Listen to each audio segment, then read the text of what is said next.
Orsiýetiň polisiýasy geçen aýda deportasiýa merkezinden boşadylan türkmen raýatyny gaýtadan tutsak etdi. 2021-nji ýylyň 17-nji dekabrynda Sankt-Peterburgyň kaziýeti dini sebäplere görä watanda ýydarlanýan we Orsiýetden gaçyp atylga gözleýän türkmenistanly Ähmet Jumadurdiýewi boşatmak barada karar çykarpdy.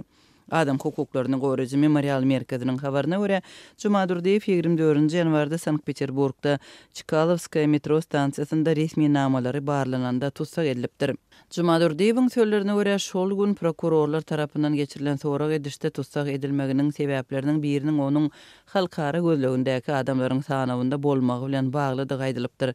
Prokuraturanyň işgäri bar bolan materiallary öwrenmegi we gelinen karar barada günüň ertesi habar bermegi wada beripdir. Bu arada memorial 24-nji ýanwarda habar berdi.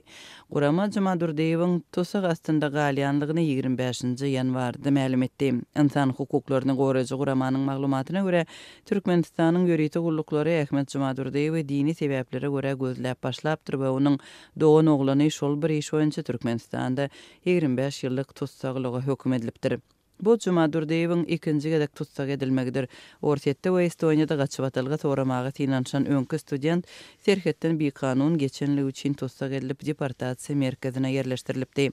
2021-nji ýylyň Tomsonda Jumadurdiýew Serhetden derýa üstünden ýüzüp Estoniýa geçipdi we gaçyp atylga soramakçy bolupdy. Estoniýanyň serhetçileri ony Orsiýada tapşyrdy. Jumadurdiýewiň şonda adam hukuklaryny goraýjylara gurrun bermegine görä, ol Orsiýetde kanuny statusynyň ýokdugy sebäpli Estoniýada gaçyp atylga soramak kararyna gelipdir. Üstesine de Ýewropadaky türkmenleriň biri oňa Ýewropa ýurtlaryna gaçyp atylga soramak işiniň kyn däldigine inandyrypdyr.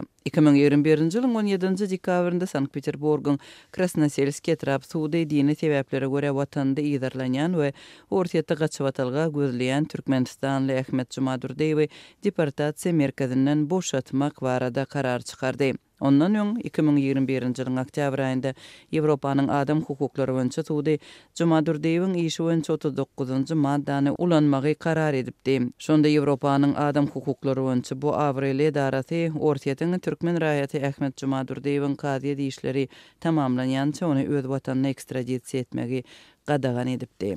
İnsan hukuklaryny goraýjy guramalaryň habaryna görä, Ähmet Jumadurdiýew Türkmenistanda subut edilmedik ekstremizm aýplamalary esasynda gözlenýär. Bu şu ýylyň başyndan beri türkmenleriň daşary ýurtlarda ikinji gedek saklanmagydyr. Şu aýda blogçy we raýat aktivisti Jumat Dädebaýew Türkiýeden Özbekistana gidildi. Memorial guramasynyň 19-njy ýanwarda Dädebaýewiň aklawçysy Abdulhalim Yılmaza we Türkmen Helsinki fonduna talgylanyp beren maglumatynda Istanbulda ýaşaýan blogçy we raýat aktivisti Jumat Dädebaýewiň Özbekistana zor bilen deportasiýa edilenligi aýdylypdy. 25-nji ýanwarda Memorial Türkiýede ýitirim bolan Jumat Dädebaýewiň garyndaşlaryna onuň Daşkentdäki Deslapky tutsakhanada saklanýanlygynyň aýdylandygyny habar berdi. Şeýle hem habara görä aklawçy Abdulhalim Yılmazyň Deslapky maglumatlaryna laýyklykda Dädebaýewiň 10-njy ýanwarda giýişlik Istanbulyň halkara aeroportunda terketden geçenligi anyklanypdyr. Ýöne onuň haýsy uçarda Türkiýany terk edenligi we kim bilen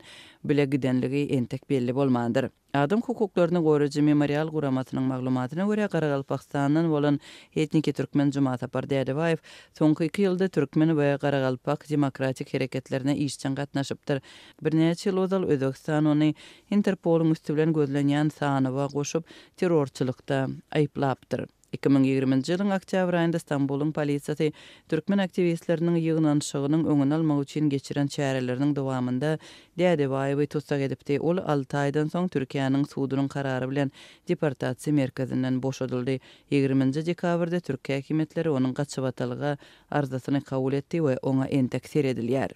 Aklawçy Abdulhalim Yılmazyň ozal türk suwdynyň Dädebaýewiň Özbekistana deportasiýa edilmegini gadagan edenligini we bu kararyň henizem güýjünde galýanlygyny habar beripdi. Memorialyň bellemegine görä, Istanbuldaky Merkezi Aziýa aktivistleri Dädebaýewiň ýitirim bolmagyny adam alyp gaçmak diýip hatap edýärler.